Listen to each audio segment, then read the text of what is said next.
हरे कृष्ण पृष्ठाभूतले श्रीमते भक्तिवेदांत स्वामी ब्राह्मणे नमस्ते सारस्वती देवे गौरवाणी प्रचारणे निर्विशेष शून्यवाद पाश्चात्य देश तारणे।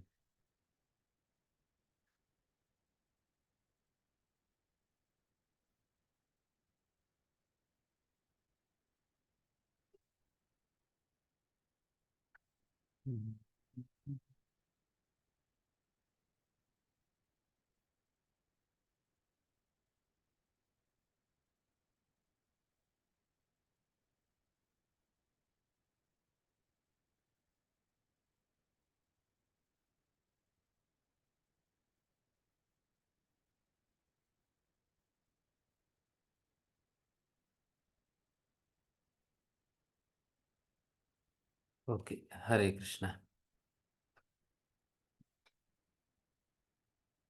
सभी भक्तों का स्वागत है। सब आज कार्तिक के विषय में चर्चा करना था ना।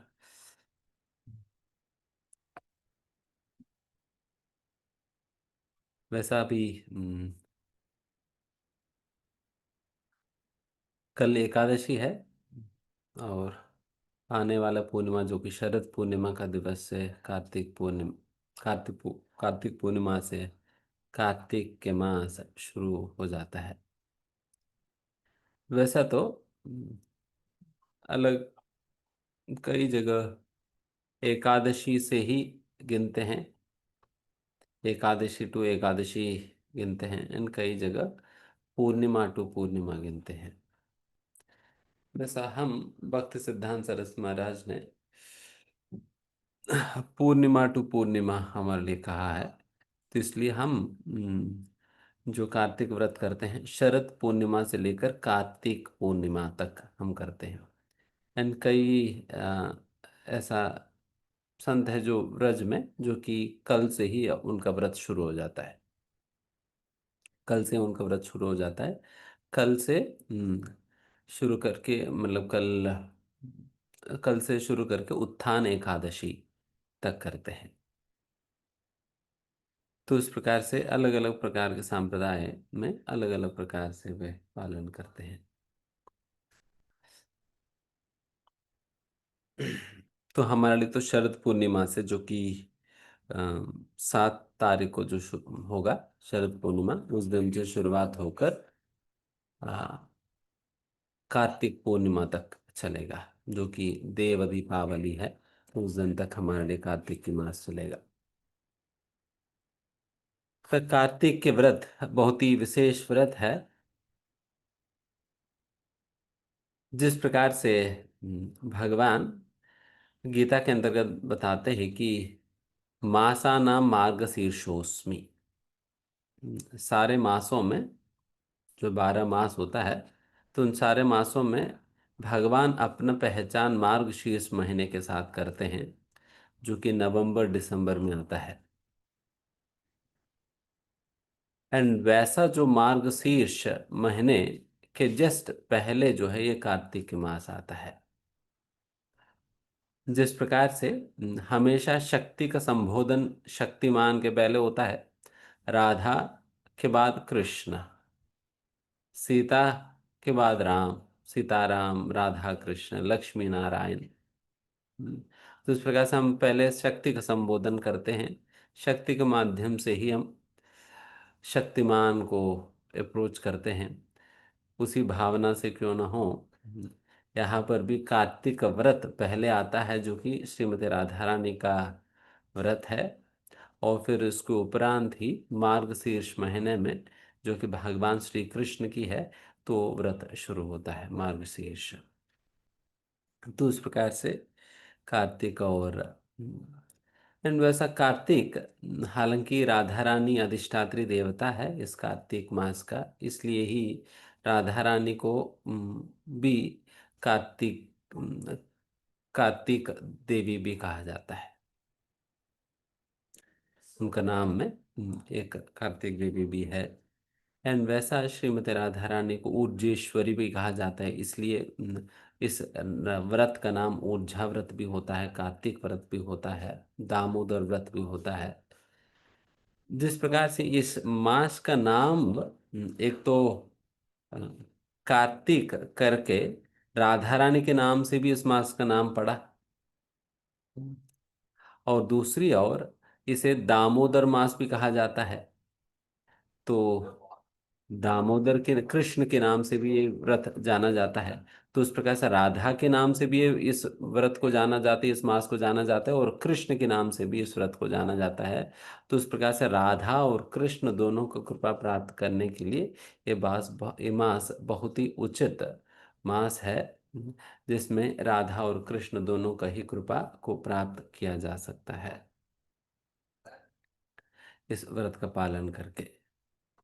एंड इस व्रत में हाँ, इस व्रत की महिमा थोड़ा सा हम पहले समझते हैं, फिर उसके उपरांत व्रत कैसे पालन किया जाता है, क्या है, इसके विषय में हम चर्चा करेंगे।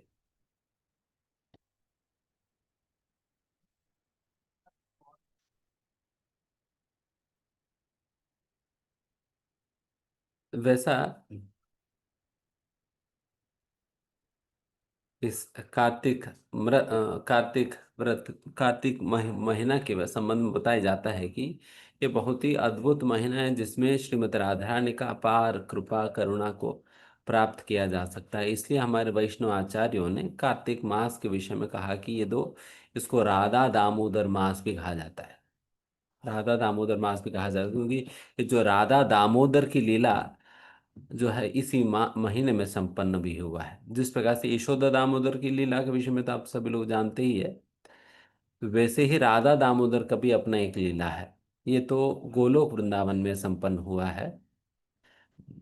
एंड यशोदा दामोदर लीला होने के पहले ही ये राधा दामोदर लीला होता है।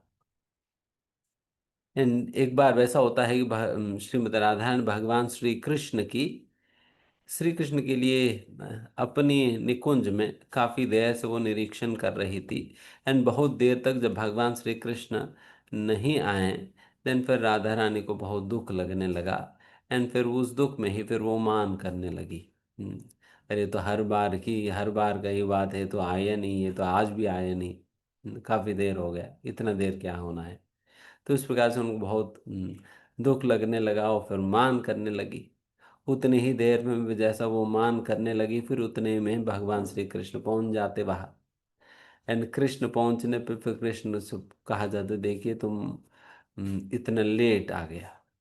हम्म, तो इसलिए इतना लेट आने की वजह से तुम्हें दंड दी जाएगी करके। देन फिर राधा रानी ने फिर कृष्ण को उसी समय खुद ही वहां पर लता पताओं से उनको पूरा बांध देती है। हम्म, कृष्ण को पूरा लताओं से बांध देती है। एंड इस प्रकार से बांधने पे ही राधा के द्वारा बंधा हुआ कृष्ण है, इसलिए उन्हें दामोदर कहा जाता है। दामोदर कहा जाता है। तो इस प्रकार से पहली बार राधा रानी ने कृष्ण को बांधा है लताओं से। एंड उसी समय फिर दामोद फिर कृष्ण भी अपना हम्म, कारण तो राधा रानी ने सुना ही नहीं क्यों लेट हुआ। पहले ही पनिशमेंट देना था, बिकॉज ज़्यादा गुस्सा में थी। हम्म, तो पहले पनिशमेंट दे दिया, फिर बाद में कारण सुनी। हम्म, तो फिर कृष्ण ने बताया कि देखिए, मतलब आज तो बलराम जी का बर्थडे है, उनकी बर्थडे सेलिब्रेशन हो रहा था, केक वेक काट रहे थे, तो इसलिए फिर थोड़ा सा लेट हो गया। तो फिर राधा रानी समझ गई, देन फिर ठीक है, कोई बात नहीं, आपके पास आज एक अच्छा कारण है, तो इसलिए मैं छोड़ देता हूँ। देन फिर उनको उस समय छोड़ दिया जाता है। हम्म, तो उस प्रकार से उस समय कृष्ण को रिलीज कर दिया राधा रानी ने। देन फिर कृष्ण ने कहा कि देखिए, आज आपने मुझे इस प्रकार से लताओं से बांधा है, जिसके कारण आज से मेरी नाम दामोदर पड़ गया। एंड जिस प्रकार से आपने यहाँ पर मुझे बांधा है, ठीक उसी प्रकार से ही जब हम धरातल पर हम लीला करने जाएंगे, तब यशोदा मैया भी मेरे को इसी प्रकार से बांध देगी, जिसके कारण फिर मुझे वहाँ पर भी दामोदर नाम मुझे मिलेगा। तब मुझे यशोदा दामोदर कहा जाएगी करके उसी समय भगवान जो है एक भविष्यवाणी के रूप में यशोदा के साथ उनकी जो लीला होने वाली है, उस लीला का उल्लेखन कहते हैं। तो इस प्रकार से ये जो राधा दामोदर की जो लीला भी इसी महीने में संपन्न हुई है। हम्म, जिस कारण ये इस महीने में श्रीमती राधा रानी भी अत्यंत अधिक दयालु रहती है। हालांकि राधा रानी वैसे ही भक्तों के प्रति, साधकों के प्रति विशेष कृपा करुणा रखती है। एंड उसके ऊपर आज का मतलब इस महीने में तो और ज़्यादा अधिक कृपा ही श्रीमती राधा रानी करने लगती है। इसलिए इस महीने में जो भी भगवान श्री कृष्ण की आराधना करते हैं इस महीने में उनको राधा रानी की विशेष कृपा कटाक्ष उन्हें प्राप्त होगा। ये सनातन गोस्वामी भी अपना हरिभक्त विलास में कहते हैं।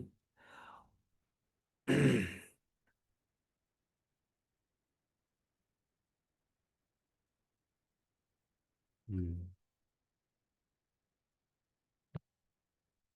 सनातन गोस्वामी कहते हैं, ऊर्जाव्रते समुत्पन्नम फलमेकं हरिप्रियः राधायाः प्रियताये न लभ्यते नान्यथा क्वचित्।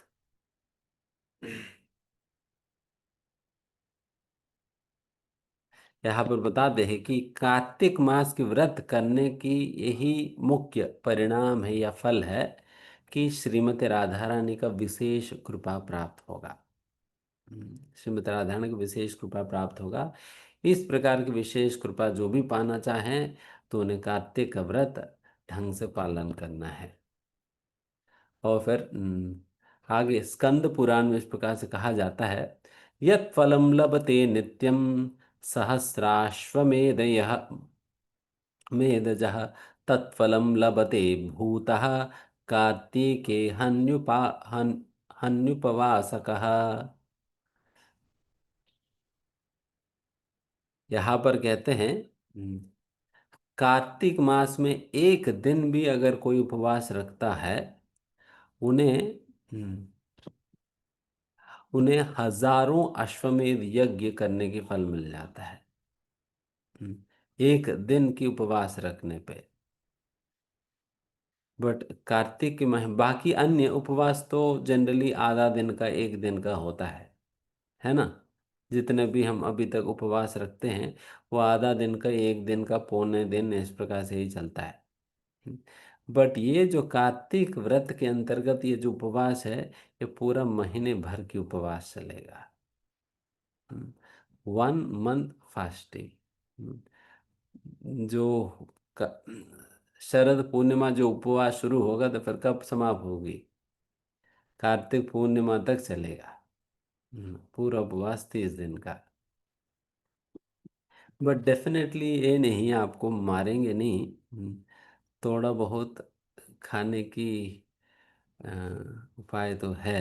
तो किस प्रकार का उपवास रखा जाता है, क्या है, फिर आगे चर्चा करेंगे। बट उपवास करने का कितना फल है आप समझो। और वैसे ही कार्तिक मास में स्कंद पुराण में ही स्कंद पुराण में एक पूरा अध्याय है। एक पूरा का पूरा अध्याय कार्तिक महिमा के ऊपर है। पूरा पूरा अध्याय कार्तिक महिमा अमृत करके एक पूरा अध्याय है स्कंद पुराण में। हम्म,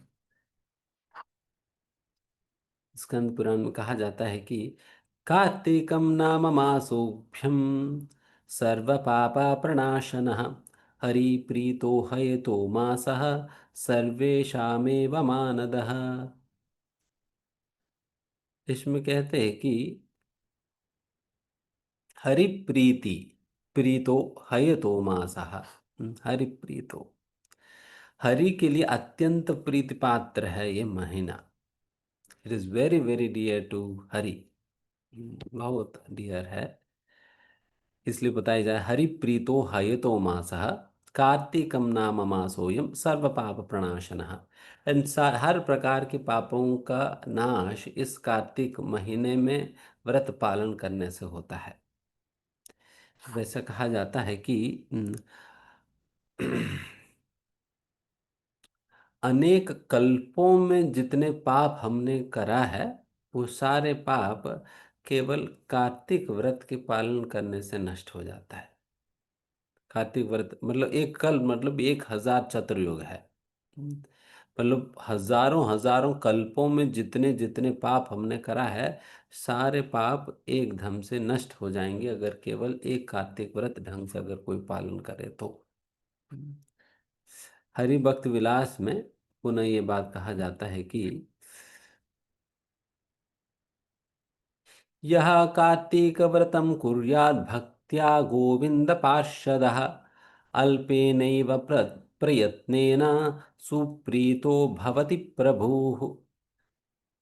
यहाँ पर बताया जाए, यह कार्तिक व्रतम कुर्याद, जो भी व्यक्ति इस प्रकार के कार्तिक व्रत का पालन करता है, भक्त्या गोविंद पार्षद, अगर भक्ति के साथ अगर कोई कार्तिक व्रत का पालन करता हो, उन्हें गोविंद पार्षद, भगवान श्री गोविंद की पार्षद बनने के सौभाग्य उन्हें प्राप्त होगा। अल्पेनैव प्रयत्नेन, अगर अल्प मात्र भी, अगर थोड़ा सा भी अगर कोई वो व्यक्ति प्रयास करता है कार्तिक व्रत का पालन करने का, सुप्रीतो भवति प्रभु, उससे वो भगवान को प्रसन्न कर पाता है। अगर थोड़ा सा भी प्रयास करता है कार्तिक व्रत का पालन करने का, उस थोड़ा प्रयास से भी वो भगवान को प्रसन्न करने लगता है। और फिर कहते हैं कि इस महीने में दामोदर भगवान, दामोदर के रूप में भगवान श्री कृष्ण का आराधना करने के महत्व हरि भक्ति विलास में कहते हैं। नाम नाम कार्तिकस्यास्य व्रतम यः समुपासते दामोदर प्रियम नामा यान्ति ते वैष्णवोत्तमाः। एंड जो भी इस प्रकार से कार्तिक व्रत का, जो भी वैष्णव इस कार्तिक व्रत का पालन करता है, जो कि भगवान श्री दामोदर के लिए अत्यंत प्रीतिपात्र है, देन फिर वो क्या बनता है, वैष्णवोत्तम, सारा वैष्णवों में उत्तम बन जाता है। ये becomes one of the foremost devotee of the Lord.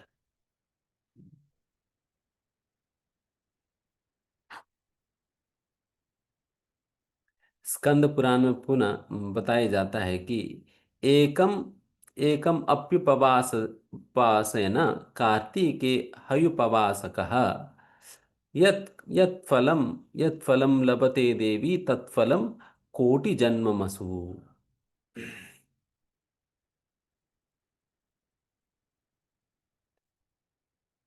यहाँ पर बता देगा, अगर कार्तिक मास में एक दिन का भी व्रत रखता है, एक दिन भी उपवास रखता है, देन उन्हें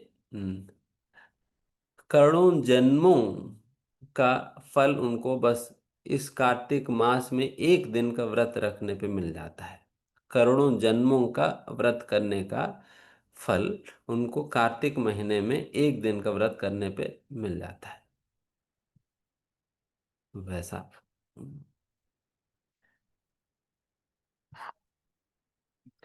पापिनामपराधानां क्षयस्तान् स्थानात्र संशयः यः कार्तीकव्रतं कुर्याद् विष्णोः प्रियतमं शुभम्।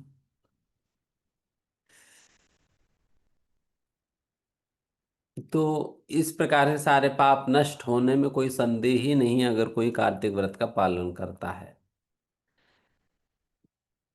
एंड मासानां कार्तिको महात्म्यं तेषां चापि विशेषतः प्रिय केशवस्यान्तः सर्वदानाफलादिकः।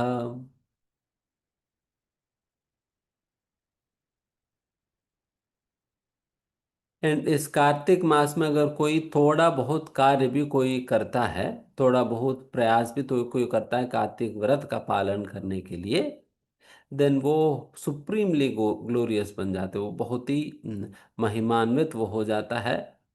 महात्म्यम कार्तिको महात्म्यम तेषाम चापि विशेषतः। एंड भगवान श्री केशव को बहुत जल्दी वो प्रसन्न कर पाता है।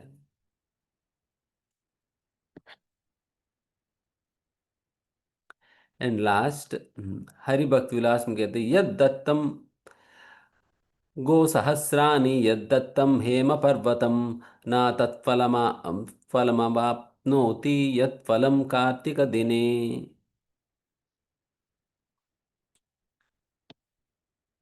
जो फल आपको लाखों गाय दान देने में प्राप्त होगा, और मेरु पर्वत के समान सोने को दान देने में फल जो प्राप्त होता है, वो फल कार्तिक व्रत में एक छोटा सा प्रयास से मिल जाता है।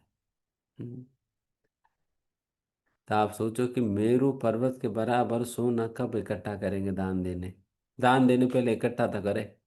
हम्म। तो आजकल तो वैसे ही पूरा ट्रम्प की कृपा से पूरा सोने की दाम तो बढ़ गया। 1.5 लाख तक पहुंच गया तोला। तो कहाँ हम खरीदेंगे। धन घर भर सारे बेचेंगे तो मुट्ठी भर का बिंदा नहीं मिलेगा। मुट्ठी भर का भी नहीं मिलेगा, कहाँ मेरू पर्वत के बराबर सोना। एंड फिर कब दान देंगे। हम्म, एंड उसी प्रकार से गाय। तो बहुत मुश्किल है। तो ये तो सही में बम्पर ऑफर है। आपको सारा कुछ बिल्कुल सिंपल पैकेज में कार्तिक मास में बहुत सामान्य रूप से, बहुत सहज रूप से हमें मिल जाने वाला है।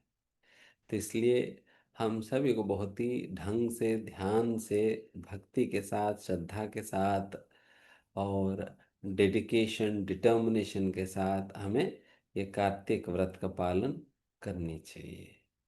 हम्म। नहीं तो आप सोचना कि इतने लाखों जन्मों के पाप कटवाने के लिए फिर क्या क्या करना पड़ता है। हम्म। यहाँ पर तो मुफ्त में कर कर दिया जा रहा है, बस एक दिन का व्रत रखो तुम्हारा सारा पाप कट गया। तो सही में बहुत अच्छा ऑफर है।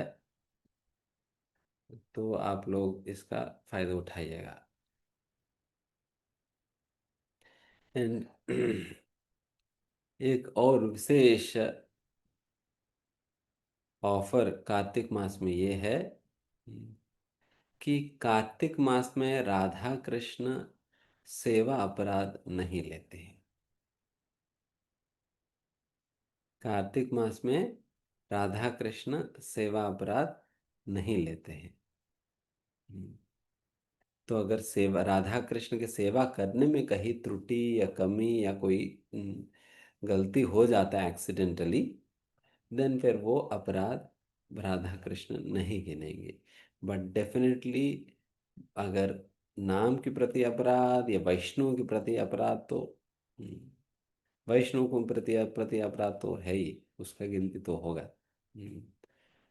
सेवा अपराध राधा कृष्ण अपनी अपनी प्रति, अपना प्रति जो अपराध होता है उसके लिए भगवान राधा कृष्ण का कंसेशन दे रहे इस महीने में। तो इसलिए इसका पूरा फायदा उठाकर जितना मर्जी सेवा अपराध करना है करे। है ना। हम्म।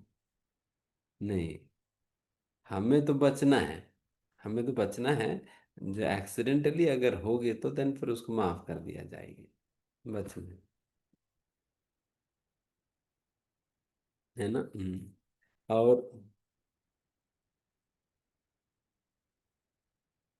वैसा तो पद्म पुराण में कहा जाता है। हम्म, पद्म पुराण में कहा जाता है जो व्यक्ति इस कार्तिक व्रत का पालन नहीं करता है, जो व्यक्ति कार्तिक व्रत का पालन सारे नियमों के साथ ढंग से नहीं करता है, पद्म पुराण में बताया जाता है कृष्ण उनके खिलाफ हो जाते हैं। और कृष्ण ही खिलाफ हो गए तो फिर बचा क्या। हम्म, कृष्ण ही खिलाफ हो जाते हैं। तो ये बड़ी दिक्कत वाली बात है। तो इसलिए जैसा मैं पहले भी बताया था, वैसा शास्त्रों में अनेक प्रकार की व्रत इत्यादियों के विषय में कहा जाता है। ये व्रत करेंगे तो तुम्हें ये फल मिलेगा, ये व्रत करेंगे तो ये फल मिलेगा करके कई सारे इस प्रकार के व्रत इत्यादि होते तो है। हम्म। हाँ, जिनको उस व्रत के पालन करने से जो फल है, जिनको वो फल चाहिए वो व्रत करेगा तो उनको वो फल मिल जाता है। बट कार्तिक और एकादशी ऐसा व्रत है जो कि कंपलसरी व्रत है। इसमें कोई ऑप्शनल वाली बात नहीं, अरे प्रभु जी मैं तो इस बार तो नहीं कर पाऊंगा, टाइम नहीं है, करने वाली बात ही नहीं है। ये दोनों ऐसा व्रत है कि जो कि कंपल्सरी है, हर किसी को करना ही है। बाकी व्रतों को करेंगे तो तुम्हें फल मिलेगा, नहीं करेंगे तो कोई नुकसान नहीं है। बट ये दो ऐसा व्रत है जो कि करेंगे तो सही में बहुत बढ़िया फल मिलेगा, नहीं करेंगे तो बड़ा नुकसान भी है। नहीं करेंगे तो नुकसान है। हम्म। तो यहाँ पर तो बताइए क्या नुकसान होगा, कृष्ण ही आपके खिलाफ हो जाएंगे। हम्म, कृष्ण ही खिलाफ हो जाएंगे। देन फिर आपको पता ही याद है ही, राखे कृष्ण मारे के मारे कृष्ण राखे के, जिनकी खिलाफ ही अगर कृष्ण हो गए तो फिर उनकी रक्षा कौन ही करेगा। हम्म, है ना। तो इसलिए ध्यान रखना। तो इसलिए हम सभी को पालन करना ही चाहिए। एंड वैसे भी इस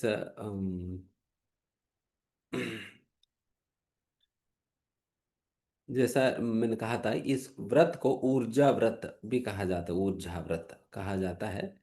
उनकी राधा रानी का नाम है ऊर्जेश्वरी। वैसा तो ऊर्जा मतलब शक्ति है, ऊर्जा मतलब शक्ति है। एंड वैसा शक्ति का मूर्तिमान स्वरूप है श्रीमती राधा रानी, इसलिए फिर उनको ऊर्जेश्वरी कहा जाता है। और फिर वैसा राधा रानी के नाम से ही इस व्रत को ऊर्जा व्रत कहा जाता है। इसलिए जो भी इस ऊर्जा व्रत का पालन करता है, उन्हें ऊर्जा प्राप्त होता है, शक्ति प्राप्त होता है, भक्ति का शक्ति उन्हें प्राप्त होता है। ये ऊर्जा व्रत के पालन करने पे। इसलिए हर किसी को इस ऊर्जा व्रत का पालन करनी चाहिए, जिससे उन्हें भक्ति शक्ति प्राप्त हो। ये राधा रानी की कृपा प्राप्त हो, इस प्रकार की शक्ति प्राप्त हो। ये शक्ति मिलेगा तब तो आप कृष्ण की सेवा कर पाओगे। हम्म, जिस प्रकार से कोई भी भौतिक कार्य करने हमें भौतिक शक्ति की आवश्यकता पड़ती है, उसी प्रकार से कोई भी आध्यात्मिक कार्य करने हेतु हमें आध्यात्मिक शक्ति की जरूरत पड़ता है। हम्म। आध्यात्मिक शक्ति की जरूरत पड़ता है। एंड ये आध्यात्मिक शक्ति राधा रानी से प्राप्त होगा, क्योंकि राधा रानी ही ये शक्ति स्वरूपिणी है। एंड राधा रानी ही ये शक्ति प्रदान करने वाली है। इसलिए अगर वैसा राधा रानी की कृपा को प्राप्त करनी है, देन हमें इस कार्तिक व्रत का पालन हमें ढंग से करनी चाहिए। एक बार अभी हम इसमें आ रहे हैं कि कैसे व्रत का पालन करें, क्या करें व्रत में। हम्म, कैसे कैसे व्रत का पालन करें, and फिर फाइनली व्रत कैसे समापन और कब किया जाता है वो भी बताएंगे। तो एक बार वैसे ही एक भक्त श्रील प्रभुपाद जी से पूछे थे। बहुत उत्साह के साथ पूछे थे कि प्रभुपाद जी, हम सोच रहे कि ऊर्जा व्रत की पालन करें। आप जरा बताएंगे कि ऊर्जा व्रत में कर क्या करना होता है। देन प्रभुपाद जी का हर एक आंसर दिमाग उड़ाने वाले ही होता है। तो इस संदर्भ में भी प्रभुपाद जी ऐसे ही जवाब दिया। फिर प्रभुपाद जी ने कहा कि हाँ, ऊर्जा व्रत, you just have to chant 24/7। No eating and no sleeping, that's all, this is all ऊर्जा व्रत, दिस इज ऊर्जा व्रत। तब तो सभी लोगों का मुंह बंद हो गया। क्या और पूछेंगे, क्या और बचा है। Just chant Hare Krishna 24 hours, no eating and no sleeping, and this is ऊर्जा व्रत। और मतलब जो सही में अगर कार्तिक व्रत का पालन इस प्रकार से करना चाहें, तो वो करने में बिल्कुल स्वतंत्र है। हम्म, निश्चित है भवदम चले ही जाएंगे। चले जाएंगे अगर इस प्रकार से करें तो। क्योंकि वैसे भी तो 30 दिन तक कोई भूखे तो नहीं बचने वाला। वो भी नींद के बिना तो कोई बचने वाला तो वैसे भी है नहीं। एंड उस प्रकार से भी जाएंगे, एंड वैसे भी माला कर करके भी चले जाएंगे, कोई दिक्कत नहीं।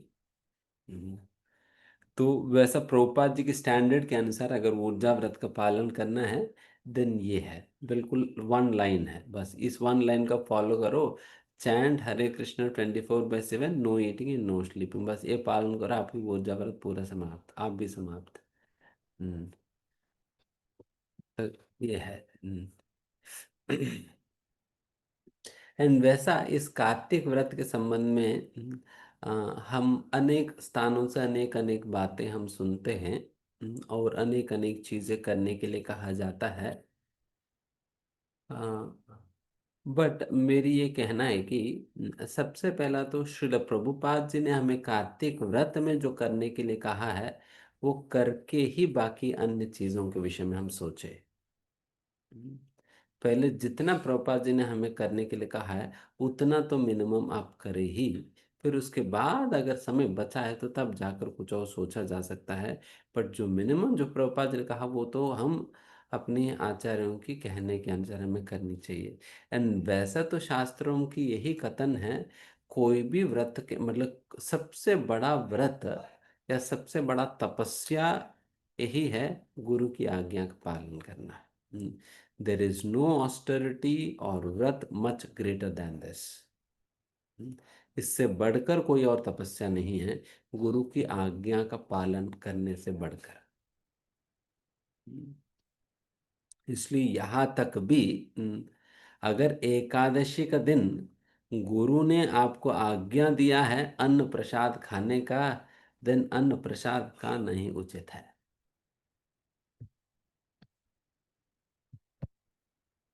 शास्त्र में कहा जाता है, शास्त्रों में कहा गया है इस प्रकार की, गुरु की आज्ञा पे अगर एकादशी का दिन भी अगर कोई अन्न खाता है, उनका व्रत नहीं टूटता है, उनका व्रत नहीं टूटता है।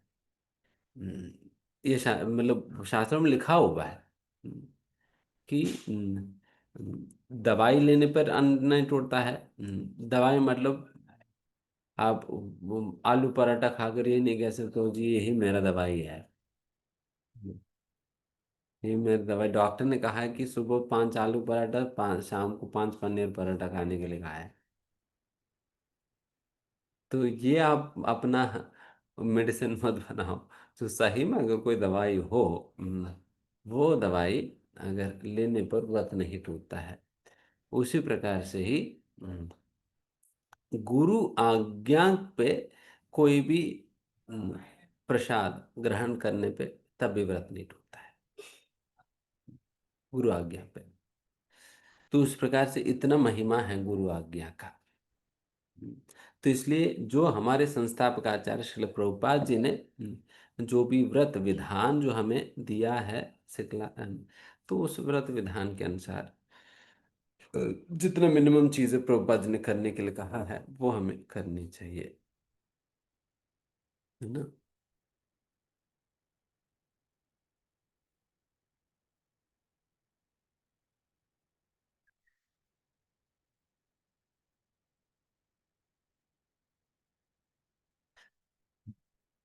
वैसा अगर इसको समराइज करें तो लगभग 12 चीजें हैं जो हमें करनी है।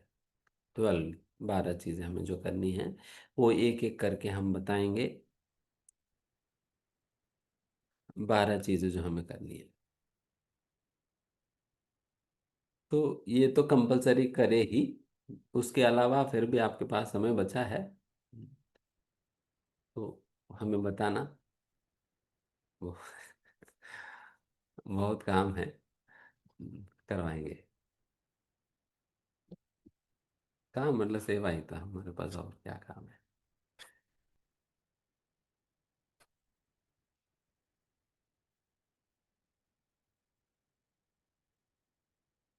हम्म।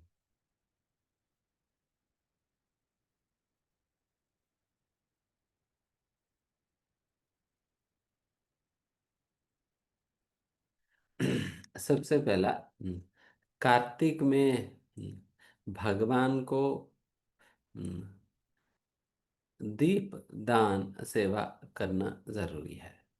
हर किसी को भगवान को दीप दान सेवा करना बहुत जरूरी है।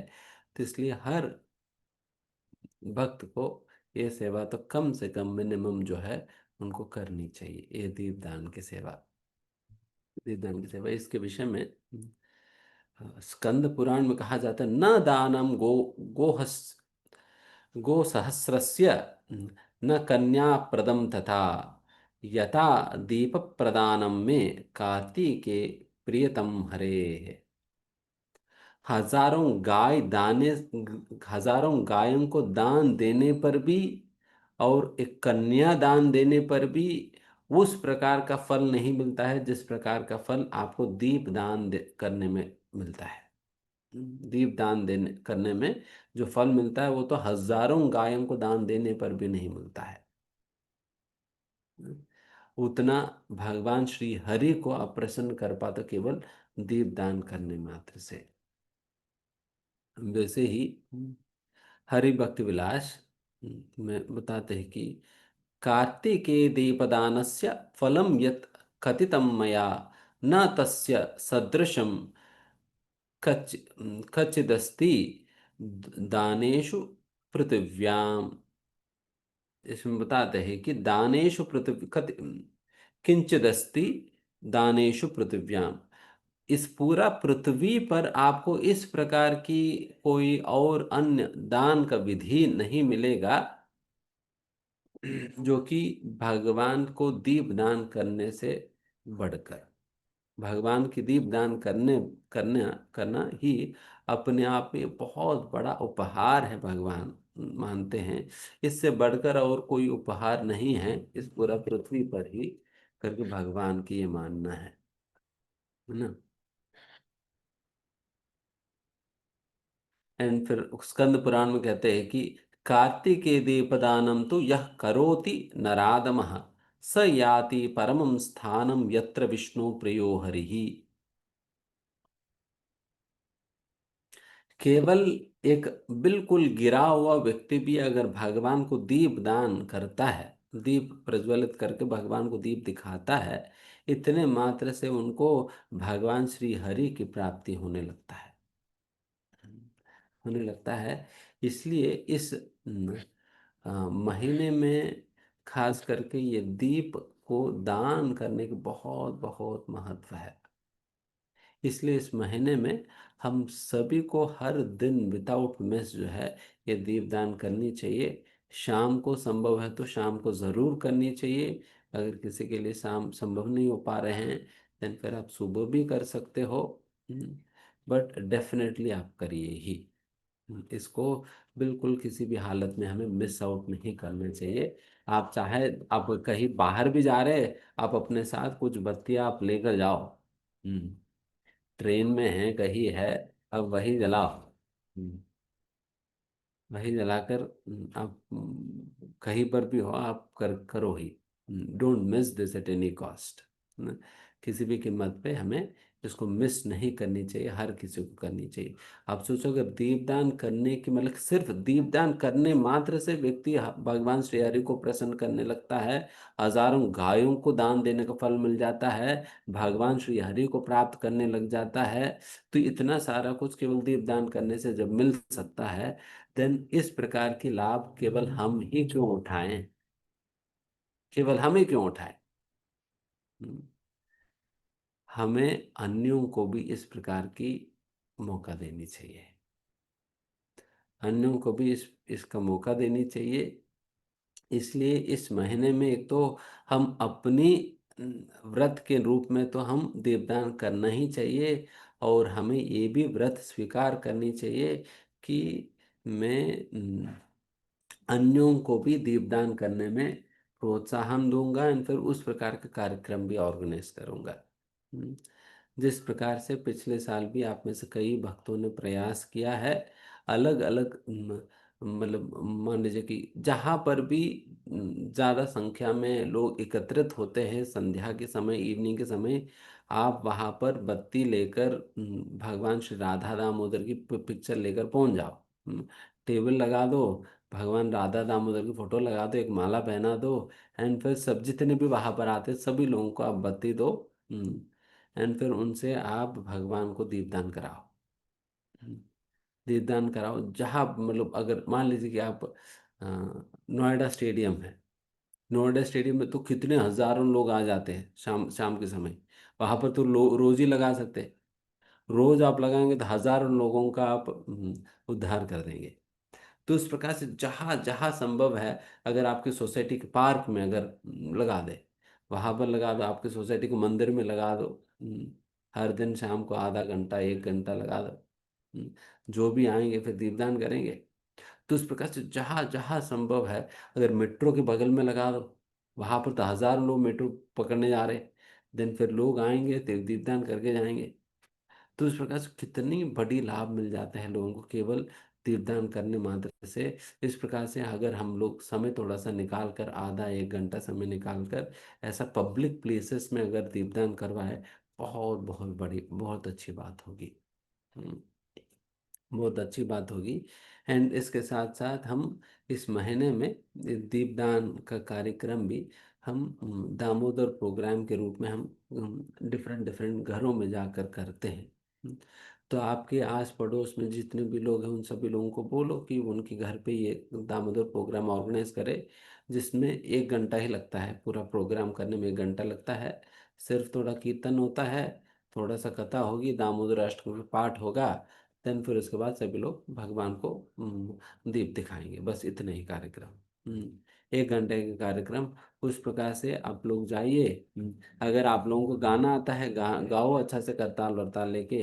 अगर गा नहीं पाते, टेप रिकॉर्डर तो है ही, तुम वो डब्बा ले जाओ, डब्बा चलाओ वहां पर। हम्म, चलाओ। तो चला कर दिन फिर आप काम करो, दीपदान कराओ सभी लोगों से।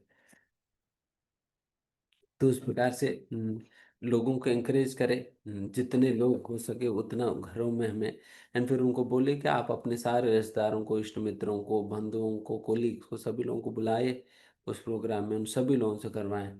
देन उस प्रकार से उनका घर पे भी एक प्रोग्राम हो, तो उससे आपका प्रोग्राम मतलब आपका भी भक्त वृक्षा का आउटरीच हो जाएगी आपके सोसाइटी में, है ना। आप जो सोसाइटी में प्रचार कर रहे हैं वो सोसाइटी में एक बच्चा आउटरीच हो जाएगी, कई लोगों को पता चलेगा। आप यहाँ तक भी स्कूल्स में, कॉलेजेस में जा सकते हो। वहां पर तो हजारों की संख्या में बच्चे हैं, वहां पर सारे बच्चों से करा दो देवता। हम्म, केवल आपको थोड़ा सा घी खरीदना है तो बत्तियां खरीदनी है। हम्म, आपको वो आई मीन वो लैंप स्टैंड भी जरूरत नहीं है, सीधा बत्ती उनसे ही उनको आप दिखा दीजिए।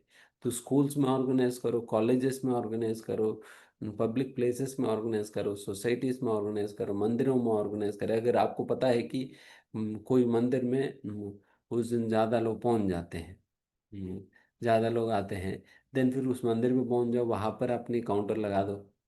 काउंटर लगा दो, देन सभी से कराओ, दीपदान कराओ। तो इस प्रकार से do something in a way wherein many people can be benefited simply by offering lamb to the Lord. And इसके साथ साथ मेरी यही कहना है, ये और महत्वपूर्ण बात है कि राधा रानी की कृपा पाने, प्रभुपाद जी की कृपा पाना होगा। प्रभुपाद जी के बिना तो राधा रानी की कृपा मिलेगा? हम्म, नहीं मिलेगा ना। प्रभुपाद जी के बिना तो राधा रानी दिखेगी भी नहीं। हम्म, पहले प्रभुपाद जी को प्रसन्न करो, उसके बाद मेरे पास आना। हम्म, तो फिर वैसा प्रभुपाद जी को भी अगर इसी दौरान आपको प्रसन्न करना है, देन जहाँ पर भी आप दीपदान का प्रोग्राम कर रहे हो, वहां पर प्रभुपाद जी के पुस्तकों का वितरण भी साथ साथ करो। एंड जो भी पुस्तक आप अभी से ही वितरण करेंगे वो सारा कुछ आपकी मैराथन स्कोर में काउंट होगा। हम्म, जो भी पुस्तकें अभी से आप लोग वितरण करने वाले हो, सारा पुस्तकें जो है मैराथन स्कोर में काउंट करेंगे। हम्म, तो आप अपनी मैराथन कार्तिक से ही शुरू करें। दीपदान कराओ, दीपदान करने के साथ साथ पुस्तक भी बंटवाओ। एंड जिनके घर पे भी दामोदर प्रोग्राम ऑर्गेनाइज करना है, कंडीशन रखो, 11 भगवत स्पॉन्सर करो, दामोदर प्रोग्राम घर पे रखवाओ। टैगलाइन यही है, 11 भगवत स्पॉन्सर एंड का दामोदर प्रोग्राम घर पे। तो कुछ तो फीस लगता है। ओ ठीक है, आप फीस मत दो, आप 11 भगवता हमसे लेकर बांटो तो सही अपने, जितने भी लोग आए आपके घर पे। आप नहीं बांट बांट पाओगे तो हमें दीजिए, हम बांटेंगे, बट बेहतर आप ही बांटो। तो उस प्रकार से 11 भगवत गीता का कंडीशन लगाओ। हम्म। बाकी पब्लिक प्लेसेस में तो आप वैसा भगवत गीता वितरण करो, बुक्स वितरण करो, बट जो घरों में जो प्रोग्राम करेंगे उसमें आप ऐसा लिंक कर दो। 11 भगवत गीता विद दामोदर प्रोग्राम, ये पैकेज है। हम्म। तो वैसा पैकेज करके आप लोगों को आप भगवत गीता बांटो। तो ये पूरा बड़ा अच्छा डिस्ट्रीब्यूशन इसी महीने में शुरू होगी। एंड जहाँ पर भी आप कार्तिक प्रोग्राम करेंगे, दो स्टॉल्स लगना है, एक तो दीपदान वाला स्टॉल एंड दूसरा बुक स्टॉल। दीपदान वाला स्टॉल भी, बुक स्टॉल भी लगना है। हम्म। हम्म। तो दोनों स्टॉल्स लगेंगे। आप अनाउंस करते रहो, जो भी दीपदान करते हैं उनको बताते रहो, आप पुस्तक भी लेकर जाओ, पुस्तक भी लेकर जाओ। बस इतना ही डिफरेंस है, दीपदान फ्री है, पुस्तक पैसा देना होगा। एक तो फ्री में मिल रहे हैं, एक पैसा देना होगा। हम्म, तो कॉम्बो ऑफर है। तो दीपदान मतलब दीपदान लोग करने आते हैं, पुस्तक लेने तो नहीं आते, दीपदान करने आते हैं, उसी दौरान पकड़ लो नहीं। हम्म, उसी दौरान पकड़ लो, आप दीपदान कर हो गया तो फिर इधर आओ। तो उनकी फिर उनको आप पुस्तक दो। तो इस प्रकार से ये दोनों कॉम्बो ऑफर में चलाओ। हम्म, प्रभुपाद जी की पुस्तकें भी एंड देवदान भी। इस प्रकार से you can benefit, I mean the kind of benefit that you will offer, I mean जिस प्रकार की बेनिफिट आप इन सभी लोगों को दे रहे हैं ना, you can not even imagine क्या बेनिफिट उन लोगों को मिलने वाली है। इस प्रकार से भगवान को दामोदर आरती दिखाने में भी एंड साथ ही साथ ये करने में। एंड आपके पास एक जहाँ पर भी पब्लिक प्लेसेस में अगर आप दामोदर ये रख रहे हैं, then you simply keep a एक ऑडियो बॉक्स भी रख सकते हैं, उसमें आप कीर्तन चला सकते हो ताकि लोग कीर्तन के साथ साथ वो करें। एंड इसमें यही है कि it would also be good thing for the sake of accountability, कि आप काउंट करो कितने लोगों से आप देव दान करवा रहे हैं, आप काउंट करो। You will be surprise to know that, you will surprise to know that कि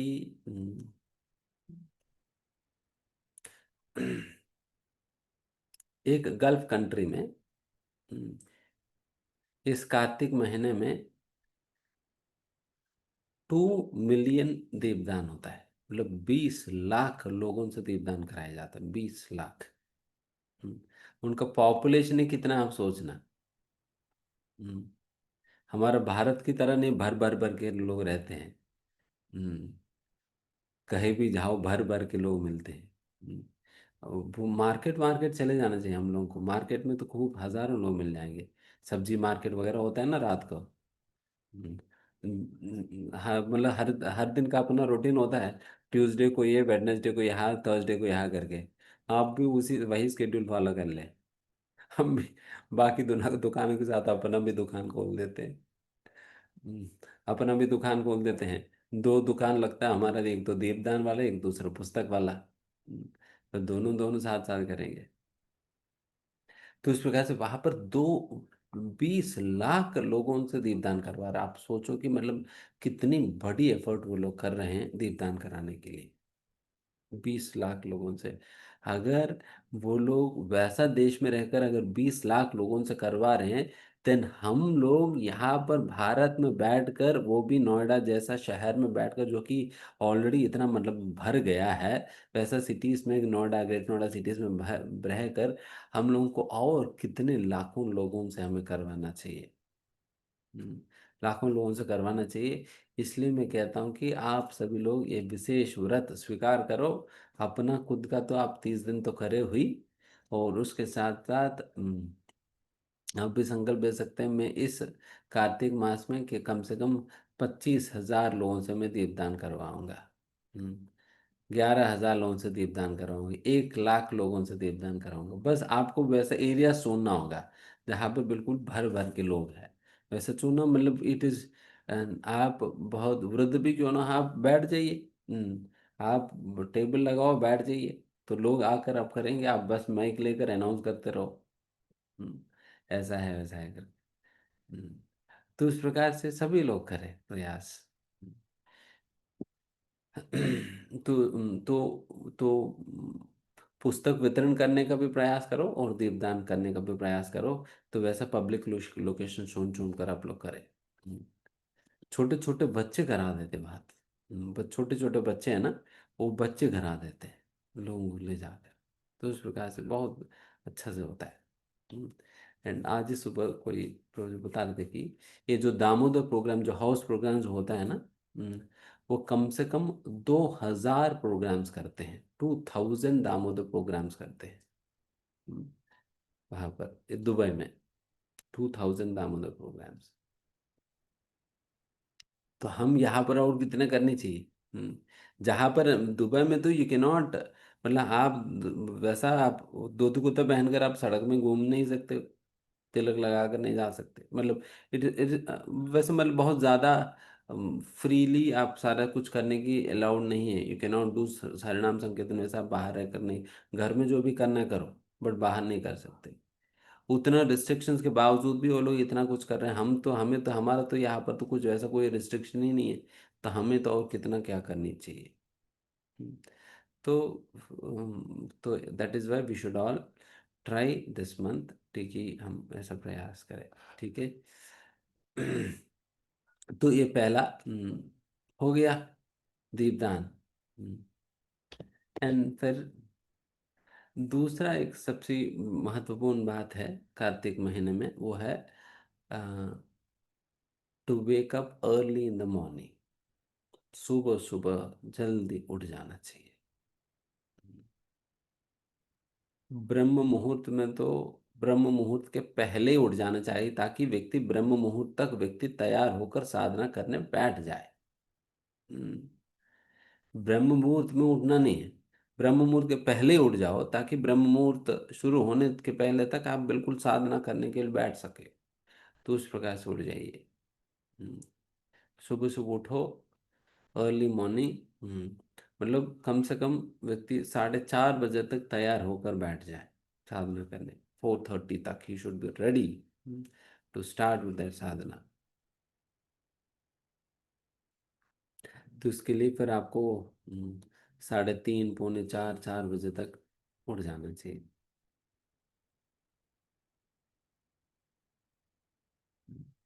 बट 4:30 बजे बिल्कुल तैयार होकर साधना करना। मतलब कोई कोई रिकॉर्ड मेकर्स होते हैं, वो 4:20 पे उठकर 4:30 पे पहुंच जाते हैं टेम्पल में।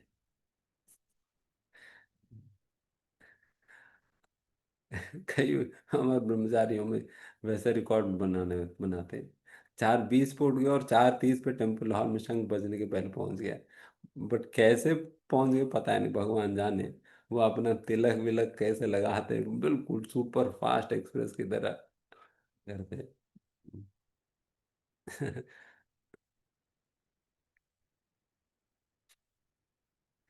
बट जो भी आप करें, जो भी आपकी स्पीड के अनुसार आप कर लो, बट कम से कम 4:30 बजे तक तो लोग तैयार हो जाना चाहिए।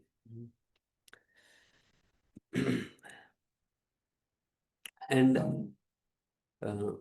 एंड उसके लिए तो सुबह सुबह उठना है, तो शाम को भी समय पर सोना होगा। आप भी सोच सकते हैं, अगर शाम को सोने के लिए भी अलार्म लगा सकते हैं। हम्म, शाम को सोने के लिए भी अलार्म लगाया जा सकता है। अगर मान लीजिए आपको 10 बजे सोना है, तो 9:30 बजे अलार्म लगा लो। 9:30 बजे सोना है तो 9 बजे अलार्म लगा लेना। आधा घंटा पहले अलार्म लगा लेंगे तो देन फिर आपको पता चला आधा घंटे में सोना है। हम्म, तो अलार्म लगाओ, देन फिर सो जाओ टाइम पे, सुबह समय पर उठो। समय पर उठ के आप बिल्कुल टायर हो जाए। तो इस प्रकार से सुबह सुबह उठने का ये बहुत महत्वपूर्ण है, ये दूसरा पॉइंट।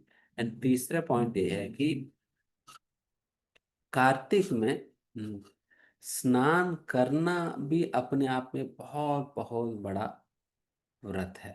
स्नान करना कार्तिक में, प्रातः काल में ब्रह्म मुहूर्त में ठंडा पानी से नहाना ही अपने आप में एक व्रत है। बताया जाता है कि केवल कार्तिक स्नान एक विशेष शब्द है। कार्तिक स्नान, कार्तिक स्नान मतलब जो ब्रह्म मुहूर्त के पहले ठंडा पानी से जो नहाते हैं, वो कार्तिक स्नान होता है। शास्त्र में बताया जाता है कार्तिक स्नान जो करता है उन्हें पृथ्वी पृथ्वी पे जितने भी तीर्थ है सारे तीर्थों में नहाने का फल उन्हें मिल जाता है, केवल आप बाथरूम में शवर के नीचे नहाने पर ही मिल जाएगी। हम्म, देखो कितना पैसा सेव हो जाएगी। नर्मदा सिंधु कावेरी न गंगा यमुना, हम्म, सारे नदियों में नहाने का फल जो है आपको अपने बाथरूम में नहाने पे ही मिल जाएगी। हम्म, केवल क्या करने पे, कार्तिक में ब्रह्म मुहूर्त के समय पर उठकर नहाना है बस। उठकर नहाना है, इतने में आपको सारा नदियों में तीर्थों में नहाने का फल मिल जाता है। इतना बड़ा फल है। वैसा तो कहते हैं यह प्रातः स्नानमाचरेत कार्तिके मासि मानवः सर्व पाप विनिर्मुक्तम विनिर्मुक्तः विष्णुलोके महीयते। यह प्रातः स्नानमाचरेत, जो व्यक्ति प्रातः काल में स्नान करता है। हम्म, कार्तिक मासी मानव, कार्तिक महीने में जो भी मनुष्य जो है प्रातः काल में स्नान करता है फिर क्या होगा, सर्व पाप विनिर्मुक्त, सारे पापों से वो मुक्त हो जाता है, विष्णु लोके महीयते, वो विष्णु लोक को प्राप्त कर लेता है केवल सुबह उठकर नहाने मात्र से। देखो क्या फल है। एक बार ऐसे ही एक स्कंद पुराण में एक कथा आता है, एक कबूतर जो है वो वैसे ही घूमते घूमते उसने कार्तिक महीने में प्रातः कालीन के समय पे उसने यमुना में वो गिर जाती है, यमुना में गिर जाती है। उतने मात्र से वो कबूतर वो सीधा वैकुंठ पहुंच जाती है, सीधा वैकुंठ चलेगी, केवल यमुना में प्रातः कालीन समय पर गिर जाने मात्र से, एक डुबकी लगाने मात्र से वो पहुंच गई। वैसे तो कबूतर का स्नान करती है, बट फिर भी उस दिन ऐसा हो गया कि जिसकी वजह से वो गिर गई। उसी को भगवान ने मान ली थी, कोई बात नहीं इसी में। हम्म, तो उस प्रकार से इतना बड़ा महिमा है। एंड वैसा एक पद्म पुराण में एक छोटी सी कथा आता है, पद्म पुराण में कि एक बार एक चूहा था। हम्म, वो चूहा जो है वो चूहे को आपको पता ही है शायद, चूहे को घी बहुत पसंद है, घी बहुत पसंद है। इसलिए जब चूहे को पकड़ने के लिए घी लगा हुआ रोटी अगर लगाए ना तो बहुत जल्दी पकड़ में आ जाएगा। घी सुगंध उनको बहुत पसंद आता है। तो एक बार ऐसे ही घी की बत्ती जल रहा था, भगवान की मंदिर में गर्भगृह में घी की बत्ती जल रहा था। देन इस चूहे ने उस घी से बहुत आकर्षित होकर वो घी की बत्ती के पास ही पहुंच गई। हम्म, घी की बत्ती के पास पहुंच गई। एक तरफ से तो बत्ती जल रहा था, दूसरी तरफ तो घी लगा हुआ था। तो उन्होंने सोचा घी खा लेते हैं, एंड घी खाने लगी। खाते खाते उतने देर में वो बत्ती जल जल कर फिर वो वहां तक पहुंच गया। देन फिर बेचारे उनको लग गया घी, वो आग जो है उनको लग गया, वो चूहे को लग गया। वो आग चूहे को लग जाने से देन फिर वो चूहे जो है फिर वो बेचारे वो फिर वो जब जलने लगी देन फिर वो उछलने लगा, ऊपर नीचे ऊपर नीचे ऊपर नीचे कूदने लगा। जब इस प्रकार से कूद रही थी, हम्म, कूद रही थी, एंड वो घी की बत्ती भी था, एंड फिर वो जल भी रहा था, एंड फिर वो ऊपर नीचे कूद रहा था। हम्म, इतने में भगवान ने ऐसा उसको स्वीकार करने लगा, ये चूहा ने मुझे घी की बत्ती कार्तिक महीने में दिखा रही है। हम्म, वो भी कितना नाचते नाचते दिखा रही है, नाचते नाचते दिखा रही है। तो इस प्रकार से भगवान उसे स्वीकार करके उनको मुक्त कर दिया। ठीक है, तुम्हारे यही आखिर जन्म है। हम्म। हालांकि इस चूहे को इंटेंशन ही था नहीं, बट फिर भी भगवान ने ऐसा स्वीकार कर लिया। तो भगवान मतलब आप सोचो कि दीप दान करने की सेवा को भगवान कितना महत्व देते हैं और कितना मानते हैं, अगर कार्तिक में अगर थोड़ा बहुत भी कोई सेवा कर लेता है तो।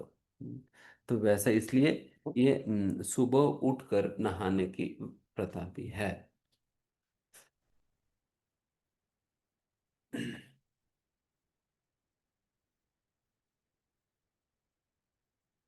अभी कितना हो गया?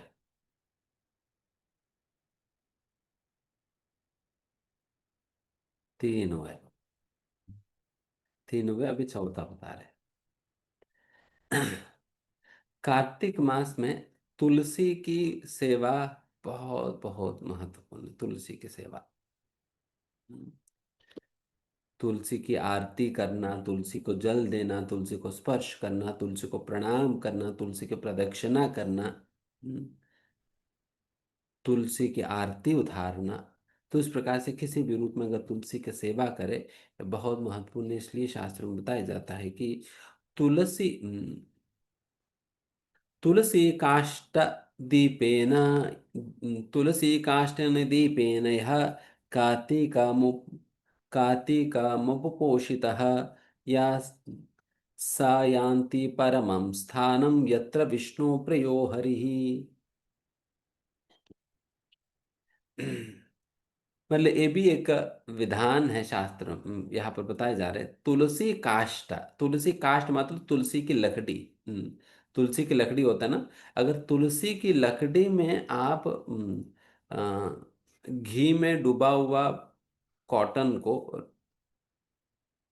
ये करके देन उसको आप जलाकर भगवान को दीपदान करेंगे ना, इससे भगवान और अधिक प्रसन्न होते हैं। एक तो घी की बत्ती है, ऊपर से तुलसी का काष्ठ भी है, तुलसी का लकड़ी भी है। इसलिए कई लोग क्या करते हैं, जहां जहां पर भी उनको पूरा साल भर जो भी तुलसी उलसी तो बार बार सूख जाते हैं घर पे, वो सारा लकड़ी इकट्ठा करके रखते हैं। एंड फिर वो उस तुलसी के लकड़ी से वो ये बत्तियां बना देते हैं। बत्तियां बनाते हैं एंड फिर उससे वो भगवान को दीपदान करते हैं। हम्म, दीपदान करते हैं। इसको बहुत महत्वपूर्ण महत्व है। कहते हैं कि तुल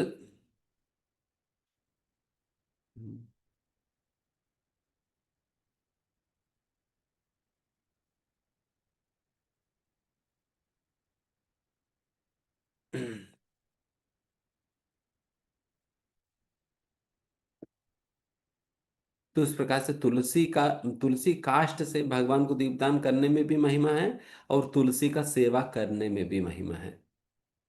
तुलसी का सेवा करने में भी इस कार्तिक मास में इसलिए कार्तिक मास में मतलब जो लोग नॉर्मली तुलसी का पूजा नहीं करते, कार्तिक मास में तो बिल्कुल डेफिनेटली वो तुलसी देवी के सामने दीप जलाते ही है।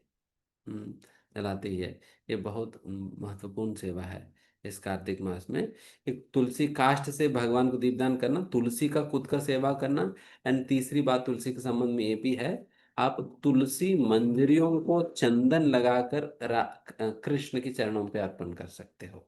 8 तुलसी दल जो है, हम्म, तुलसी दलों को आप चंदन लगाकर भगवान कृष्ण के चरणों पे अर्पण कर सकते हैं। ये 8 तुलसी दल।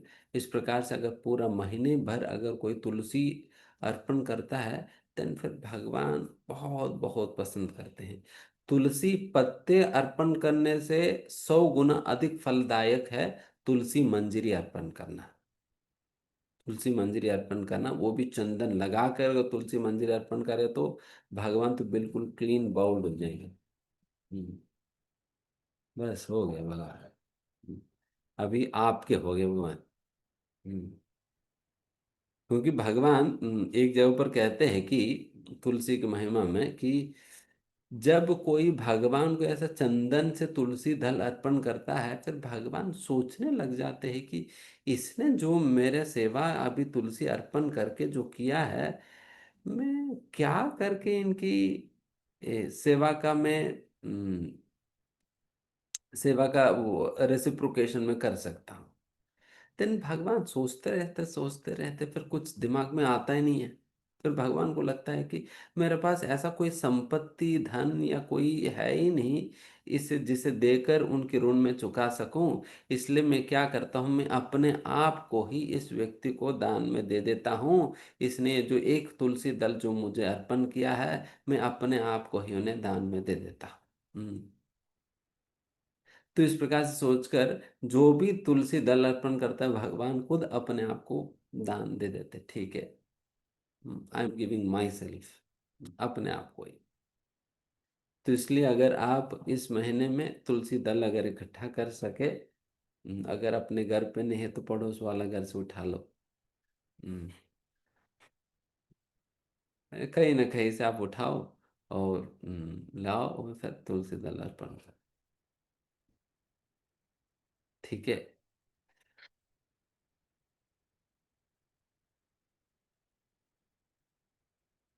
हम्म,